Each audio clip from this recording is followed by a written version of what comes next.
Sasquatch shouted in her head in a voice so booming and more agitated than she ever heard him. "Get out! Turn around, and whatever you do, don't look at it." It was too late.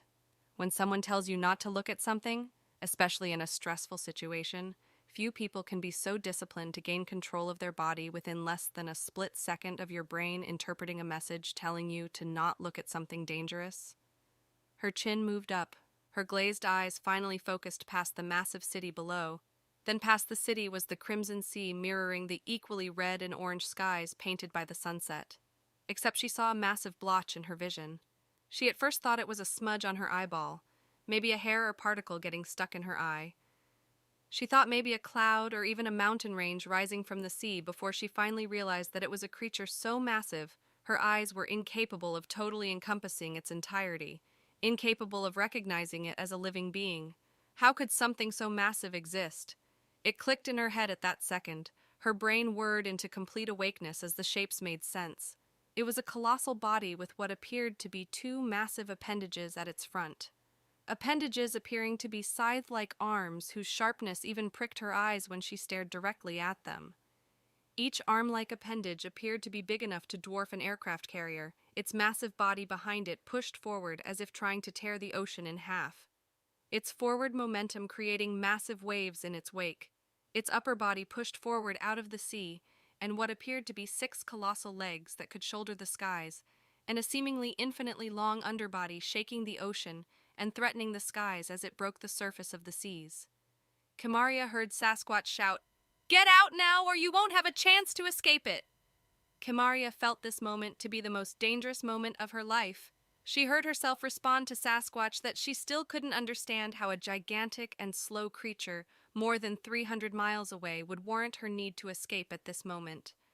"It will be on top of this peninsula in less than 2 minutes, so you need to move right now. It's faster than its size would make you think." She looked back at the monstrous fiend, and somehow it seemed to be much bigger and closer than she thought just a moment ago. Sunny and Sasquatch simultaneously shouted, "Run!" Kamaria's body ignited with energy rampaging from within her core. Blasts of air assaulted the area around her as her hair rose up. She pressed the red button on her wrist, and from within her ring of storage shot out a golden box that sprang open towards her, and its contents connected to her light armor and fully encompassed her. 4 long metallic appendages formed on her back, the back 2 slightly longer and more sturdy than the front pair. What caught Kamaria's eye as she observed her vision self do all of this was when a computer chip came out magically from her chest and flew to the back of this golden suit and landed on the protective spinal area of this suit. Fight or flight mode activated, Kamaria turned and dived off the side of the temple, the exact opposite side of the monster. She did this with zero hesitation regardless of the city looming hundreds of feet over where she was, as her tactical suit transformed into a sleek wingsuit as the appendages retracted. She could hear herself mutter, "My cultivation doesn't yet allow me to fly, but I prepared this suit for the meantime.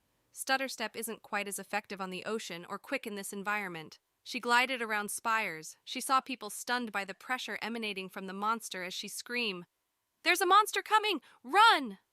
She didn't look back. She knew she would barely be able to escape herself, let alone save others.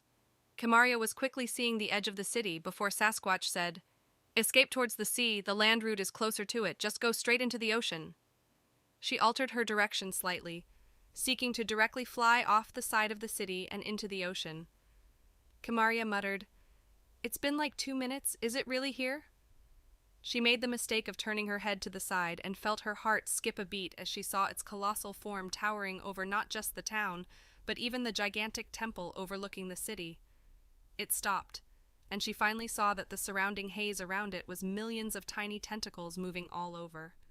She saw powerful cultivators shouting as they flew up to it and immediately get impaled by these vicious tentacles. There was no chance of resistance. It was as if they were less than flies to it as it ignored them as the gigantic head looked down directly at the temple. A voice rolled out like a wave from this monster, a voice that sounded totally inhuman and colder than any she could even imagine.